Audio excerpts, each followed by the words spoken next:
اعوذ باللہ من الشیطان الرجیم بسم اللہ الرحمن الرحیم رب اشرح لی صدری ویسر لی امری واحلل عقدۃ من لسانی یفقهوا قولی واجعل لی وزیرا من اہلی اللہم فقہنا فی الدین اللہم اللہم انفعنا بما علمتنا وعلمنا ما ينفعنا وزدنا علما آمین یا رب العالمین۔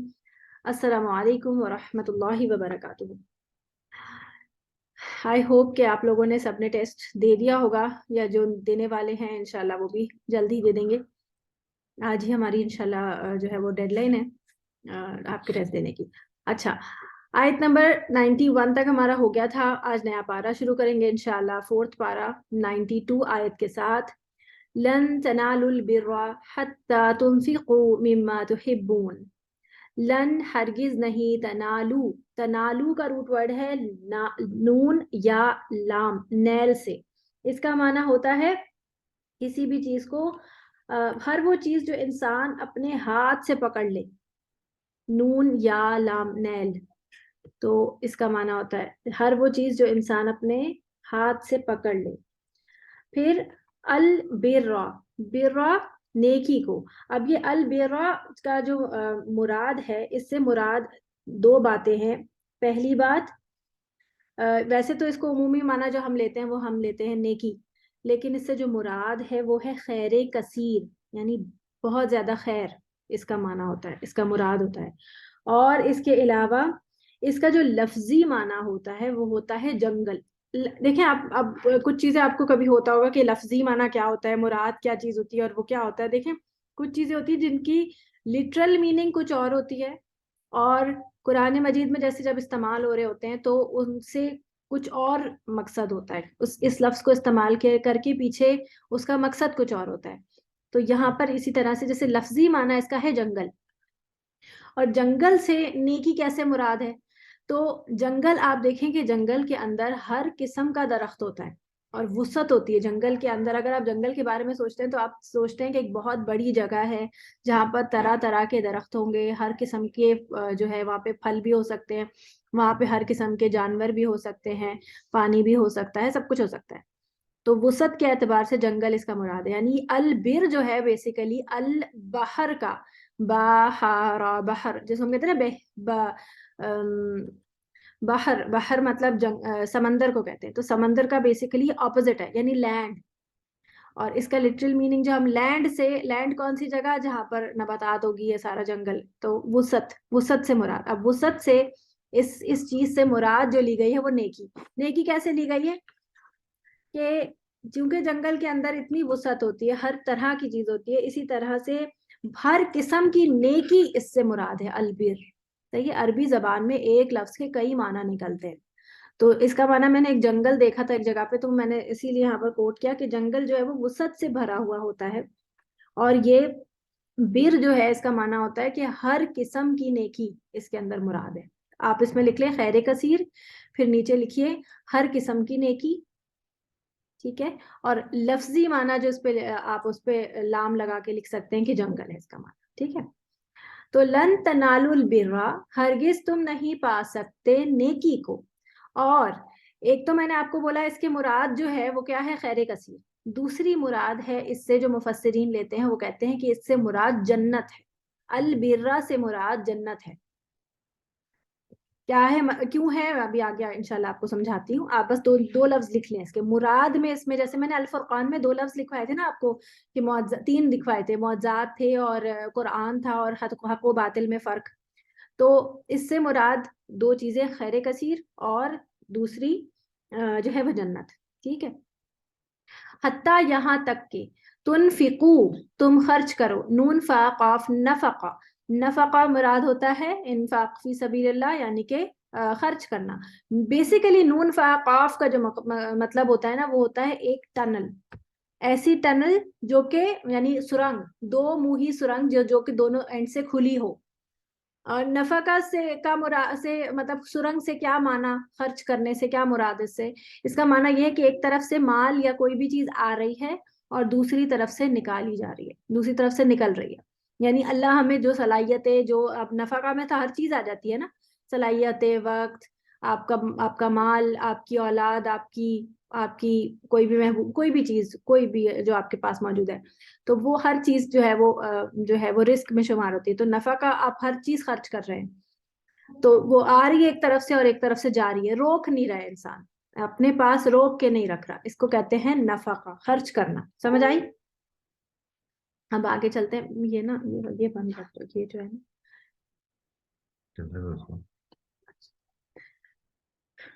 تو انفقو تم خرچ کرو, مما اس میں سے جو تحبون تم پسند کرتے ہو, ہا با با حبا, حبا محبت بھی اسی لفظ سے ہوتا ہے, تو تم پسند کرتے ہو یا تم محبوب رکھتے ہو.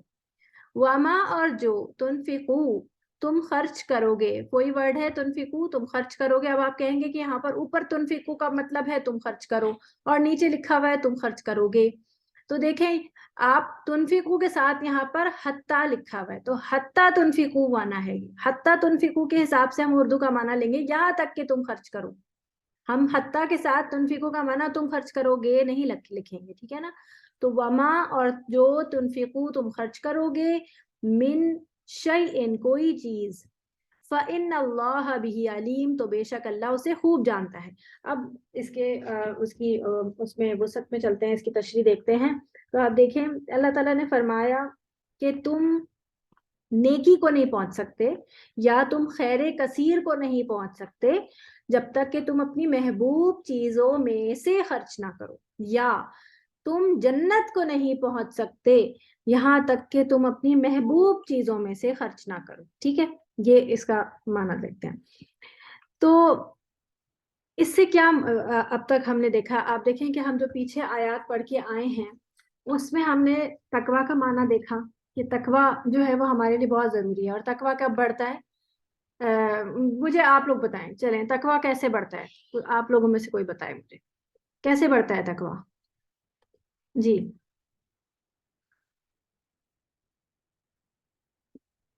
کوئی آپ لوگوں میں سے پلیز بتائیں, کوئی بتائے گا مجھے. اب تو ایگزام بھی دے دیا آپ لوگوں نے, اب تو پکا یاد ہونا چاہیے.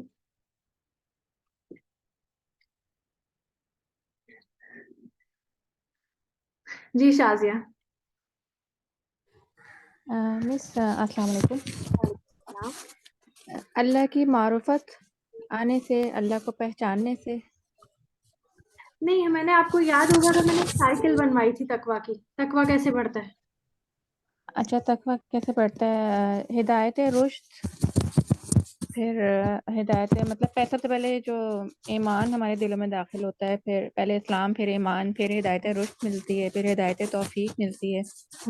تو اس طرح سے تقویٰ پھر ہمارے دلوں میں زیادہ بڑھتا ہے. جیسے جیسے ہم اسٹیپ آگے بڑھتے جاتے ہیں تو تقوی کا بھی پھر یہ ہے کہ زیادہ بڑھتا چلا جاتا ہے. آپ نے وہ سائیکل بنایا تھا, آپ نے وہ چارٹ بنایا تھا؟ جی بنایا تھا. ٹھیک ہے, آپ اس کو دیکھ لیجیے. ٹھیک ہے, جزاک اللہ خیر, میوٹ کر لیجیے.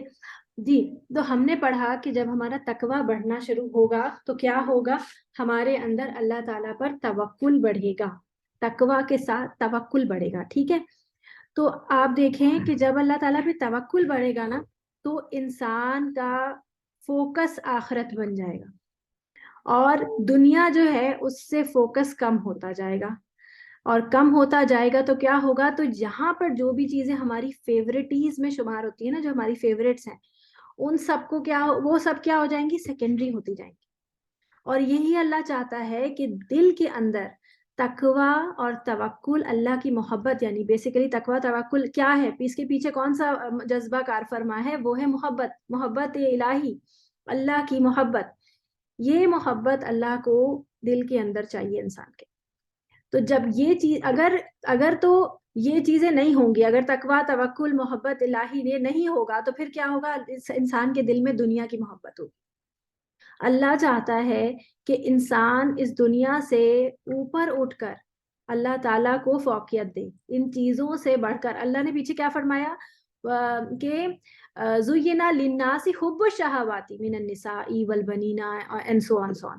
تو ان سب چیزوں کی محبت اللہ نے بلٹ ان رکھی ہے, اور چیلنج کیا رکھا ہے کہ ان سب چیزوں کے باوجود تم اللہ کو فوقیت دو, تم اللہ کو ترجیح دو.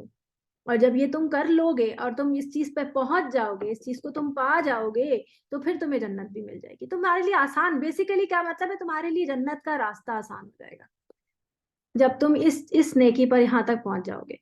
تو آپ دیکھیں جب یہ آیات شان نزول جب یعنی کہ بتا رہی ہوں کہ جس ٹائم پر یہ آیات نازل ہوئی تو صحابہ کا طرز عمل کیا تھا کہ ایک صحابی تھے ابو طلحہ, مسجد نبوی کے بالکل سامنے ان کا ایک باغ تھا, اور اس باغ کا نام بیروہا کا باغ تھا اس کا نام. ان کو بہت ان کا فیوریٹ, مطلب ساری پراپرٹیز میں سب سے زیادہ فیوریٹ باغ تھا, اور فیوریٹ اس وجہ سے بھی تھا کہ نبی صلی اللہ علیہ وسلم جو ہے وہ اکثر اس باغ میں جایا کرتے تھے اور وہاں کے کنویں کا فریش واٹر وہ پیا کرتے تھے. تو ان کو جو ہے وہ بہت اس لیے بھی فیوریٹ تھا ان کے لیے, یہ مطلب محبوب تھا ان کو اپنی یہ پراپرٹی. تو جب یہ انہوں نے آیت سنی تو نبی صلی اللہ علیہ وسلم کی خدمت میں حاضر ہوئے اور کہا کہ مجھے یہ باغ بہت پسند ہے اور میں یہ اللہ کے لیے دینا چاہتا ہوں. تو اس پر نبی صلی اللہ علیہ وسلم بہت خوش ہوئے اور کہا کہ یہ تو بہت عمدہ مال ہے, اور اس مال کو یعنی انہوں نے ایکسیپٹ کر لیا, اور پھر کہا کہ اب اس مال کو تم اپنے رشتہ داروں میں اور اپنے جو مطلب اپنے قریبی جو رشتہ دار ہیں ان میں بانٹ دو. تو یہ بھی انفاق فی سبیل اللہ کا ایک مد ہے نا, کہ آپ اپنے رشتہ داروں میں خرچ کریں. یعنی جب آپ کو اگر یاد ہو کہ سورۃ بقرہ میں پوچھا گیا تھا نا کہ یسلونا کا ماذا ينفقون, کہ ہم کیا کچھ خرچ کریں, تو اس پر کہا گیا تھا کہ پہلے یہ نہیں بتایا گیا کہ کیا خرچ کریں, بلکہ یہ بتایا گیا کہ کہاں خرچ کریں. تو کہا ہاں اور کیا, تو یہ کب نہیں گئی تھی, پہلے نہیں گئی تھی, وہ جو نہیں گئی تھی.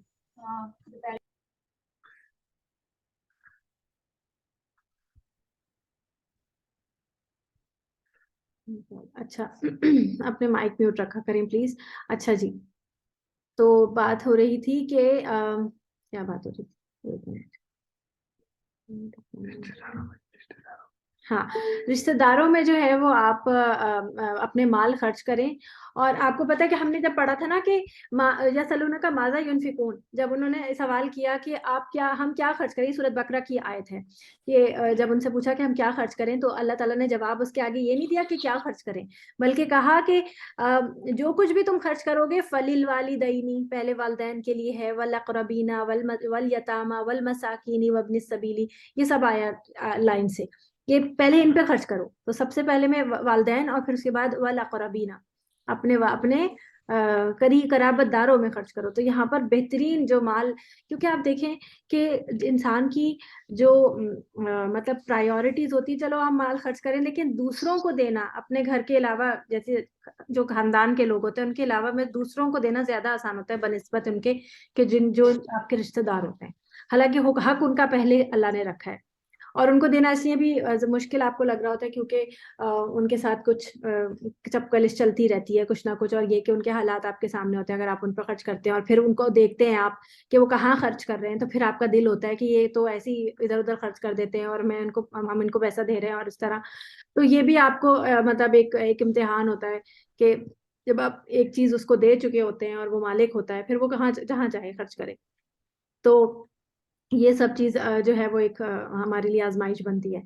تو اسی لیے بیروہا کا جو باغ تھا ابو طلحہ کا, تو نبی صلی اللہ علیہ وسلم نے فرمایا کہ اس کو اپنے رشتہ داروں میں بانٹ دو. تو انہوں نے اپنے چچا کے بچوں میں وہ سب کچھ ڈیوائڈ کر دیا تھا. اپنا جو باغ تھا اس کا جو پھل تھا وہ پھر وہ لیا کرتے تھے, تو ایک طرح انہوں نے وقف کر دیا. پھر جو ہے حضرت عمر آئے اور انہوں نے کہا کہ مجھے اب تک جو کچھ بھی میرے لیے سب سے زیادہ محبوب ہے وہ خیبر کی جنگ میں جو ہمیں مال غنیمت کا حصہ ملا تھا, مجھے جو ملا تھا وہ سب سے زیادہ مجھے عزیز تھا, تو میں وہ حصہ جو ہے وہ وقف کرنا چاہتا ہوں, اور انہوں نے کر دیا. اسی طرح جو حضرت ابن عمر تھے, یعنی حضرت عمر کے بیٹے, ان کا نام ہے عبداللہ بن عمر, ان کا نام عبداللہ تھا. تو انہوں نے اپنی پسندیدہ لونڈی یعنی اپنی پسندیدہ کنیز جو تھی اس کو وقف کیا, اس کو مطلب آزاد کر دیا تھا یا دے دیا تھا اس طرح سے. تو اور انہوں نے کہا تھا کہ اگر آزاد نہیں کیا تھا, بیسیکلی مجھے لگتا ہے دے دیا تھا, کسی کو دے دیا تھا جو مجھے یاد نہیں آ رہی ہے، سوری. تو مطلب انہوں نے کہا تھا کہ اگر میں اس کو وقف نہ کیا ہوتا تو مجھے یہ اتنی پسند تھی کہ میں اس سے شادی کر لیتا. اچھا، یعنی اپنی محبوب چیز میں سے خرچ کرنا. تو آپ دیکھیں خرچ کرنا جو ہوتا ہے نا وہ اتنا مشکل نہیں ہوتا. مشکل کیا ہوتا ہے کہ اگر آپ کو اپنا فیوریٹ چیز دینی پڑے، یہ مشکل ہوتا ہے. ایون بہن بھائیوں میں بھی اگر آپ دیکھیں، اگر آپ 2 بہنیں ہیں اور آپ کا ایک فیوریٹ سوٹ ہے، آپ کی بہن آپ سے مانگے تو آپ کہیں گے نہیں نہیں نہیں یہ والا نہیں، کوئی اور سا لے لو، یہ مت مانگو، کچھ بھی مانگ لو، یہ مت لو، یہ مت لو. یہ اس طرح کی بھی فیلنگ آتی ہے نا، ایون بہنوں میں بھی آتی ہے. اور تو یہ کہا جا رہا ہے کہ چیزوں کی محبت، جو مال کی محبت اللہ تعالیٰ نے ڈالی ہے نا، جیسے ہم سورت فجر میں پڑھتے ہیں کہ وَتُحِبُّونَ الْمَالَ حُبًّا جَمًّا، انتہائی محبت جو ہے وہ محبت پہ بڑھ چڑھ کے محبت جو ہے وہ مال کی محبت ہے اس کے دل میں. اور وَإِنَّهُ لِحُبِّ الْخَيْرِ لَشَدِيدٌ، یہ ہم سورت عادیات میں پڑھتے ہیں کہ بے شک وہ مال کی محبت میں بہت شدید ہے، بہت سخت ہے، کہ انسان جو ہے وہ مال کے لیے اپنا سب کچھ لگاتا ہے. آپ دیکھیں ابھی جو ہماری زندگی اتنی روبوٹک ہوئی ہوئی ہے وہ کیوں ہوئی ہوئی ہے؟ کیونکہ مال کے پیچھے دوڑ رہے ہیں نا ہم سب. ہم بچوں کو پڑھاتے بھی اسی لیے کہ یہ مال اچھا کمائے گا، اسی لیے ہماری تگو دو سارا کچھ اسی پر ہے کہ مال مال مال ملتا رہے. حالانکہ یہ مال جس کے بارے میں ابھی پچھلی آیت ہم لاسٹ پارے میں جو ابھی ہم گزرے ہیں اس میں کیا تھا کہ اگر زمین بھر سونا بھی اپنے اعمال کو کے بدلے میں دیا جائے گا، کہ برے اعمال جو کیے ہیں اور اس کے بدلے میں زمین بھر سونا انسان دے اور تو اس کو چھٹکارا نہیں دلا سکتا. تو یہ جو دوڑ انسان کی لگی ہوئی ہے وہ صرف دنیا تک ہی ہے. جب انسان اس دنیا سے چلا جائے گا تو وہ تو مال یہی کا یہی رہ جائے گا نا. آپ دیکھیں ہماری کبرڈز، ہماری الماریاں، ہمارے کچن سب بھرے ہوئے ہیں چیزوں سے، ایسی چیزیں جو ہم نے سالوں سے استعمال نہیں کی ہوں گی، لیکن ہم سینت سینت کے رکھی ہوئی ہیں ہم نے پتہ نہیں کیوں، کہ بس ہم کبھی کبھی کریں گے استعمال، وہ پڑی ہوں گی بس، کبھی شاید استعمال میں آئے بھی نہ، اور شاید ہمارے مرنے کے بعد وہ ہمارے ورثہ کے بھی استعمال میں نہ آئے، وہ بھی اس کو ادھر ادھر رکھے، یا تو رکھ چھوڑیں یا پھر ادھر ادھر ردی کر دیں. آپ بہت ساری چیزیں انسان دیکھیں وہ ایسی بھی استعمال کرتا ہے، جیسے ایسی بھی جمع کرتا ہے جو کہ اس کے لیے تو شاید پھر ویلیویبل ہو لیکن ورثہ کے لیے تو نہیں ہوگا نا. آپ اپنے بارے میں سوچیں، آپ نے کتنے جوتے جمع کر کے رکھے ہوئے، آپ نے کتنے کپڑے جمع کر کے رکھے ہوئے. اب میں اپنے بارے میں سوچتی ہوں کہ میرے تو سارے ہی لڑکے ہیں، میرے سارے بوائز ہیں، تو میری چیزیں تو وہ استعمال بھی نہیں کر سکتے، تو ان کے لیے تو وہ سب کیا ہوگا، بوجھ ہوگا نا. میرے جانے کے بعد وہ سب چیزیں ان کے لیے بوجھ ہوں گی کہ یہ سب چیزیں ہماری ماں نے جمع کر کے رکھی تھی، اس کو دے دو، اس کو دے دو، بس پھینک دو بس یہاں وہاں.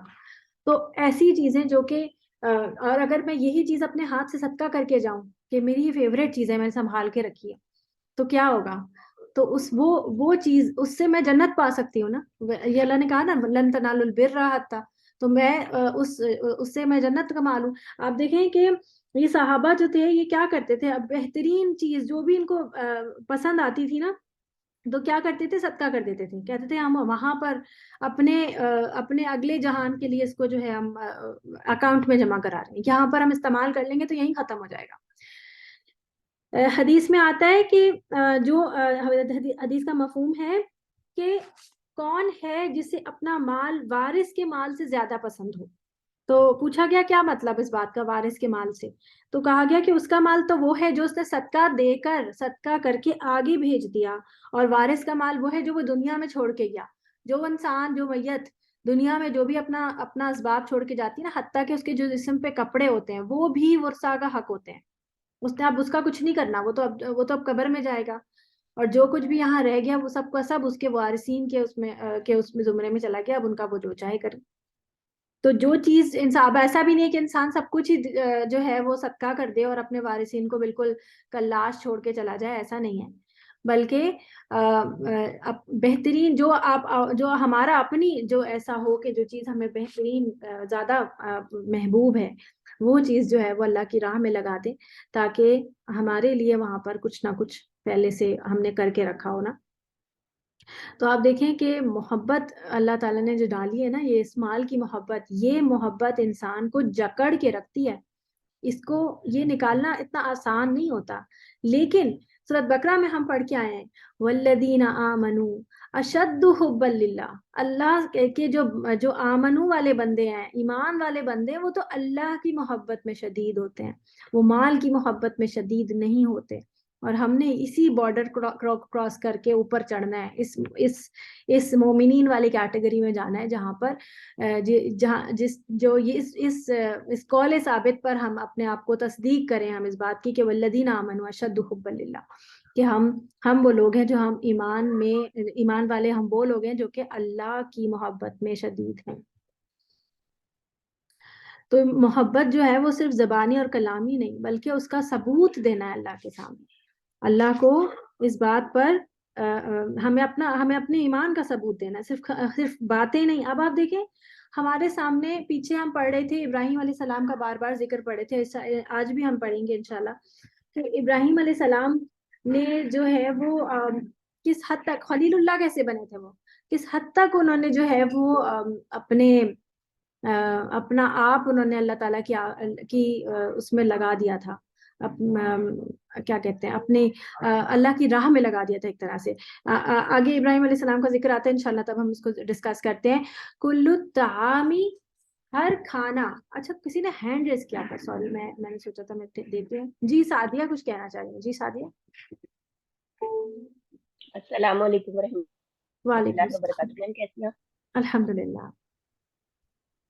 میم میں نے ایک دفعہ پڑھا تھا, جیسے آپ نے صدقہ کے بارے میں بات کی نا, تو میرے ذہن میں آیا, تو میں نے کہا میں ابھی پوچھ لوں, پھر میرے ذہن سے نکل جائے گا, کہ حضرت فاطمہ رضی اللہ تعالیٰ عنہا, فاطمہ بنت محمد صلی اللہ علیہ وآلہ وسلم, جب ان کی شادی تھی تو ان کا جو ہے وہ لباس تھا, یعنی کہ ان کی شادی کا, تو انہوں نے جو ہے وہ ان کو کافی زیادہ پسند تھا وہ لباس, نیا لباس جو ہے. تو انہوں نے ان کے دروازے پر کوئی جو ہے وہ عورت آئی تھی سائل, تو انہوں نے جو ہے وہ صدقہ کر دیا تھا, ان کو دے دیا تھا. تو پھر انہوں نے پرانا لباس پہنا ہوا تھا, یعنی کہ نکاح کے وقت, تو کہتے ہیں کہ ان کو جو ہے وہ جنت کا پھر لباس پہنایا گیا تھا.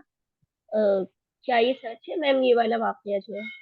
میں نے نہیں سنا یہ واقعہ, مجھے نہیں پتا, اللہ جانتا ہے. اللہ واللہ عالم, اللہ کو معلوم ہوگا, مجھے نہیں معلوم ہے, میں نے نہیں سنا ہے, میرے علم کی کمی ہو سکتی ہے, مجھے نہیں پتا. اچھا جی. نہیں میم, علم کی کمی کی بات نہیں ہے, بس بہت ساری چیزیں ہوتی ہیں جو ہم جانتے نہیں ہیں, وہ اللہ تعالیٰ نے جو ہے وہ ہر انسان جو ہے وہ سمجھ میں پیدائش سے لے کے موت تک طالب علم ہی ہوتا ہے. بالکل ایسا ہی ہے, اور بہت اس ساری میں کوئی چیزیں جو ہے شرمندگی کی بات بھی نہیں ہے کہ میں یہ کہوں کہ مجھے نہیں پتا. یہ نہیں. جی میم, میں ہاں اپنے ہاں, اسٹوڈنٹس کو جی یہ میم بات صحیح. سمجھا رہی ہوں کہ اگر آپ کو کوئی بات نہیں پتا تو اپنی جی طرف سے کچھ بھی, صرف اپنی علمیت جھاڑنے کے لیے میں بولوں کہ ہاں صحیح ہے, یا میں کچھ بھی بول دوں. جی اگر نہیں پتا تو نہیں پتا, کیونکہ کل علم جو ہے وہ جی اللہ. میم صحیح. ٹھیک ہے نا, چلیں آگے چلتے ہیں. کل جی الطعامی, ہر کھانا, طعام کا معنی کھانا, ہر کھانا جو ہے کانا تھا حلن حلال لبنی اسرائیل, بنی اسرائیل کے لیے, الا مگر ما جو حرام کیا اسرائیل نے, علی نفسہ اپنے نفس پر. اسرائیل کس کا لقب تھا؟ حضرت یعقوب علیہ السلام کا لقب تھا, لکھ لیجئے یہ. اسرائیل اس زبان میں ایسا تھا, یعنی ان کی جو تورات جس زبان میں ہوئی تھی, عبرانی زبان تھی غالباً. تو ایک مجھے نا یہ یاد ہے کہ دو زبانیں تھی, ایک عبرانی اور دوسری تھی سریانی. تو اب انجیل اور تورات ان دو زبانوں میں سے ایک میں مطلب اس طرح سے تھی. اب کون سی زبان کس کی تھی ایگزیکٹلی یہ مجھے یاد نہیں رہا, تو یہ کسی ایک زبان کا لفظ ہے, تورات جس میں نازل ہوئی تھی. تو عبرانی سریانی زبان کا یہ لفظ ہے, اور اس کا معنی بالکل ایسے ہی ہے جیسے عربی زبان میں عبداللہ, سمجھ آئی؟ تو یہ لقب تھا اسرائیل, یعنی کہ اللہ کا بندہ. اور یہ کس کا لقب تھا؟ حضرت یعقوب علیہ السلام کا. تو یہی لقب بتایا جا رہا ہے کہ بنی اسرائیل یعنی یعقوب علیہ السلام کی جو اولاد, یعنی کہ یہ جو یہودی, یہ نبیوں کی اولاد ہے نا, یہ حضرت یعقوب علیہ السلام کی نسل میں سے ہیں. 12 جو بیٹے تھے, 12 قبیلے پھر آگے آئے, اور پھر انہی کی اولادیں ہیں یہ ساری. تو ہر کھانا حلال تھا بنی اسرائیل کے لیے, یعنی اللہ تعالیٰ نے ہر کھانا حلال رکھا تھا, مگر جو اسرائیل نے یعنی یعقوب علیہ السلام نے اپنی ذات پر کسی وجہ سے حرام کیا یا اس سے رک گئے.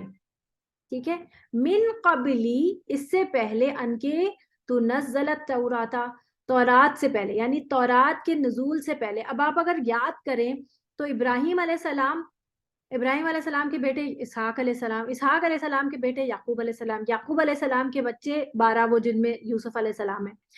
پھر ان کے بہت سالوں کے پتہ نہیں کتنے بہت سالوں کے بعد میں 500 سے زیادہ سال ہوں گے، اس کے بعد کہیں جا کے جو ہے وہ موسیٰ علیہ السلام آتے ہیں، جو مصر میں جب یہ بعد میں دوبارہ مغلوب ہو جاتے ہیں، یہ ساری جو بنی اسرائیل ہیں یہ وہاں پر فرعونیوں کے قبضے میں چلے جاتے ہیں اور وہاں پر یہ مغلوب ہو جاتے ہیں، وہاں پر حضرت موسیٰ علیہ السلام کی پیدائش ہوتی ہے۔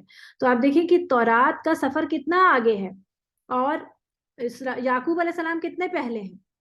تو اتنی پرانی بات ہے کہ یعقوب علیہ السلام نے کسی پرسنل ریزن یا اپنی کسی پسند ناپسند کی وجہ سے کچھ چیزیں اپنے اوپر حرام کر لی، مطلب اس سے رک گئے، وہ نہیں کھاتے تھے۔ جیسے آپ سوچیں کہ ہم میں سے کوئی ہوگا جو کوئی چیز نہیں پسند کرتا ہوگا، کسی کو مچھلی نہیں پسند ہے، کسی کو بیف نہیں پسند ہے، یا کسی کو بیماری کی وجہ سے نہیں کھاتا ہے بیف کہ اس کو بلڈ پریشر ہو جاتا ہے یا جو بھی، تو اس کا مطلب انہوں نے اس طرح سے کچھ اپنے لیے کچھ چیزیں کر لی تھی۔ اب جیسے ہم نبی صلی اللہ علیہ وسلم کی فیوریٹیز کو اپناتے ہیں نا، جیسے ہم کہتے ہیں کہ انہوں نے جو ہے ان کو لوکی کدو بہت پسند تھا تو لوگ اس کو اپنا لیں، تو اور اسی طرح اگر ان کو کوئی چیز نہیں پسند تھی تو وہ ہمیں پتہ نہیں ہے کیا نہیں پسند تھا، تو جو نہیں پسند تھا تو اس کو انسان کسی کو چھوڑ دے۔ اسی طرح سے یہ اپنے نبی کے حوالے سے اس طرح سے انہوں نے کیا کہ کچھ چیزیں انہوں نے اپنے اوپر، اس قوم نے اپنے اوپر اپنے نبی کو دیکھا دیکھی حرام کر لی، بھلے سے انہیں پسند تھی یا نہیں تھی۔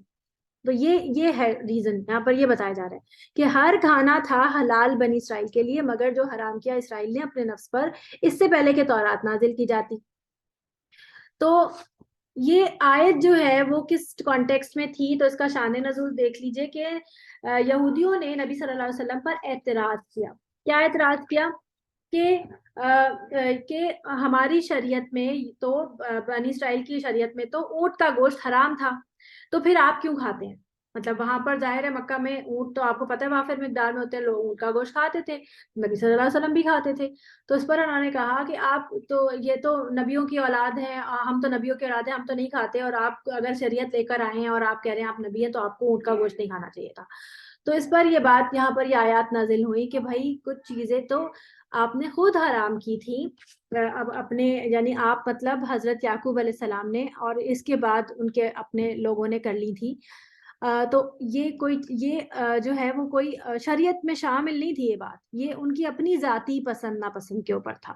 تو قل فأتوا بالتوراۃ، کہہ دیجئے کہ لے آؤ تورات، فتلوہا پھر پڑھو اسے، ان کنتم صادقین اگر تم ہو سچے، یعنی اگر تورات میں تمہیں یہ بات لکھی، ایک تو بات یہ کہ یہ تو تورات سے بھی پہلے کی بات ہے، لیکن پھر بھی اگر تمہیں لگتا ہے کہ شریعت کا حصہ تھا تو یقیناً وہ تورات میں لکھی ہونی چاہیے، اور اگر وہ لکھی ہوئی ہے تو پھر لا کے دکھا دو، یہ کہا گیا۔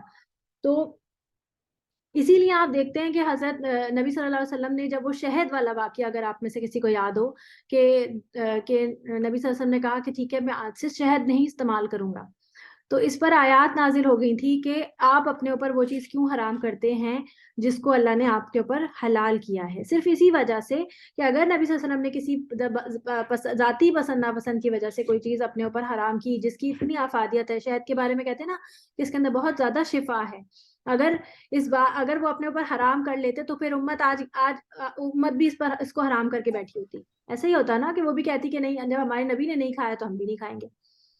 تو اس لیے آیات نازل ہوئی کہ نہیں آپ اس کو حرام مت کریں جو کہ اللہ نے حلال کیا ہے۔ تو یہ ایک اس کا کانٹیکسٹ تھا، ٹھیک ہے۔ اچھا جی سورۃ تحریم میں اس کا یہ حرام جو کیا تھا نا شہد، اس کا ذکر تھا، ہم نے پیچھے 28 پارہ میں 29 پارہ میں پڑھا تھا، یہ مجھے 28 پارہ میں تھی شاید سورۃ تحریم۔ اچھا، فمن افترى علی اللہ الکذب، تو جو کوئی گھڑ لے اللہ پر الکذب جھوٹ، من بعد ذلک اس کے بعد، فاولئک هم الظالمون تو وہ ظالم ہیں۔ یعنی یہ بات تو تھی ہی نہیں نا کہ اونٹ حرام کیا تھا یا کوئی بھی اور چیز جو کہ نبی صلی اللہ علیہ وسلم استعمال کرتے، ویسے بیسیکلی اونٹ کے بارے میں بات ہوئی تھی، تو یہ بات تو شریعت میں تھی ہی نہیں، نہ انہوں نے تورات میں دکھائی، نہ تھی اس کے اندر، تو یہ اللہ پر ویسے ہی جھوٹ باندھ رہے تھے کہ تو شریعت کا حصہ ہے، حالانکہ شریعت کا حصہ نہیں تھی۔ تو یہ بات ہمارے لیے یہاں پر عمل کے پوائنٹ کیا ہے کہ اپنی طرف سے حلال اور حرام کا فیصلہ نہیں کرنا کبھی بھی، خود سے یہ باتیں، اور یہ حلال حرام کو تو بالکل بھی جوک نہیں بنانا۔ بہت سے لوگ نا اس کو مذاقن کہتے ہیں، یہ چیز حرام ہے، حرام حرام حرام کہتے رہتے ہیں، کرنا شروع کر دیتے ہیں، اور حلال بس مطلب اس طرح سے حلال کو حرام اور حرام کو حلال، یہ کام یہ صرف اللہ کے ہاتھ میں ہے. اس چیز کو خود نہ تو مذاق میں بات کرنی اور نہ ہی اپنے لیے نہ ہی کوئی حلال چیز کو خود سے کہنا کہ یہ حرام ہے. قل صدق اللہ، کہہ دیجئے سچ فرمایا اللہ نے. فاتبعوا ملت ابراہیم حنیفا، تو پیروی کرو، اتباع سے ہے یہ لفظ، ملت ابراہیم یعنی ملت ابراہیم کی، حنیفہ جو کہ یکسو تھا، توحید پر تھا، وما کان من المشرکین اور وہ مشرکوں میں سے نہیں تھا. تو اب یہاں پر یہ ساری باتیں کرنے کے بعد یہاں پر جو ہے ابراہیم علیہ السلام کا ذکر آیا، اور یہاں پر یہ پچھلی جو آیت ہے اس کا ریلیشن ہے لن تنالوا البر سے. تو اب میں اس کے بارے میں تھوڑا سا بات کرتی ہوں کہ دیکھیں ابراہیم علیہ السلام کو اللہ تعالیٰ نے خلیل اللہ کا لقب دیا. کیوں دیا؟ سب سے پہلی چیز اگر آپ کو یاد ہو تو ابراہیم علیہ السلام کو اللہ تعالیٰ نے اس وقت جہاں پیدا کیا وہاں ہر طرف شرک ہی شرک تھا. ان کے اپنے گھر کے اندر ان کا باپ جو ہے وہ بت بناتا تھا اپنا، اور سارے ہی لوگ وہاں پر جو ہے وہ بت پرستی کرتے تھے اور یا ستارہ پرست تھے. اور آخر میں وہ واقعہ ہوا جس میں انہوں نے سارے بت توڑے تھے اور اس پر سب لوگ بہت مشتعل ہو گئے تھے. اور اس کے بعد کیا ہوا تھا کہ انہوں نے ایک بہت بڑا الاؤ یا آگ لگائی تھی اور کہا تھا کہ اس میں ابراہیم علیہ السلام کو ہم جھونک دیں گے، اور انہوں نے ان کے ہاتھ پاؤں باندھ کے انہیں جھونک بھی دیا تھا کہ اللہ تعالیٰ نے ان کو بچا لیا، آگ کو ٹھنڈا کر دیا. اور نہیں، انٹرنیٹ چلا گیا، جا سکتا ہے وہاں سے بند کر دو، اب بند کر دو، چلا گیا انٹرنیٹ. انٹرنیٹ چلا گیا. میں نے کہا تھا نا اس کو بند کروا دو، نہیں چلنے دو، سارے چارجنگ نہیں ہے نا وہاں پر، نیٹ ہے.